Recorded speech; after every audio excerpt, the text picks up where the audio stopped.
بسم اللہ الرحمن الرحیم ایاک نعبد و ایاک نستعین۔ میں آج اپنی ٹائیگر فورس اور پاکستان کے نوجوانوں سے، خواتین سے خاص طور پہ، آج ہمارا ملک جدھر کھڑا ہے، جس مرحلے پہ کھڑا ہے، جس موڑ پہ کھڑا ہے، آپ کی اس ملک کو ضرورت ہے۔ کیوں ضرورت ہے؟ ہمارے ملک میں ایک بیرونی مداخلت کے ذریعے، ایک سازش کے ذریعے ایک ایسی حکومت ہمارے اوپر مسلط کی گئی ہے جو پاکستان کے وہ مجرم ہیں جو 30 سالوں سے اس ملک کا خون چوس رہے تھے۔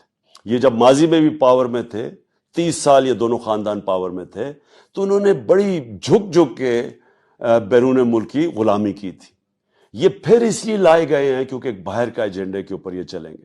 میں آپ سب کو آج دعوت دے رہا ہوں، آپ نے رجسٹر کرنا ہے، آپ نے ہماری ٹائیگر فورس جوائن کرنی ہے، ہم نے جو اب اگلا ہماری فیز ہے الیکشنز کی، آپ نے ہماری پوری مدد کرنی ہے، آپ نے عوام کو ڈور ٹو ڈور جا کے نکالنا ہے۔ یہ جو الیکشنز آ رہے ہیں، ابھی بائی الیکشنز آ رہے ہیں، سب نے آپ نے اس میں پارٹیسپیٹ کرنا ہے، اور اس کے بعد انشاءاللہ جب جنرل الیکشن ہوتا ہے، آپ نے سب نے یہ جو کرپٹ مافیا اوپر ہمارے بیرونی طاقت نے مسلط کیا ہے، ہم نے اس کے خلاف عوام کو نکال کے الیکشنز کے لیے ان کو شکست دینی ہے۔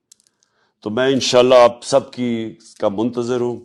آپ سے میری بات چیت بھی ہوگی جب آپ رجسٹر کر لیں گے۔ میں آپ کو بتاؤں گا کہ ہم نے اپنے ملک کو کیسے اس نازک مرحلے میں کیسے ہم نے نکالنا ہے اس عذاب سے، جس عذاب میں آج پاکستان ہے۔ تو اس لیے میں آپ سے بات چیت بھی کرتا رہوں گا، لیکن پھر سے میں تاکید کرتا ہوں، رجسٹر کریں، ہمارے ساتھ ٹائیگر فورس میں آئیں، اور اس جہاد میں آپ نے پوری طرح شرکت کرنی ہے۔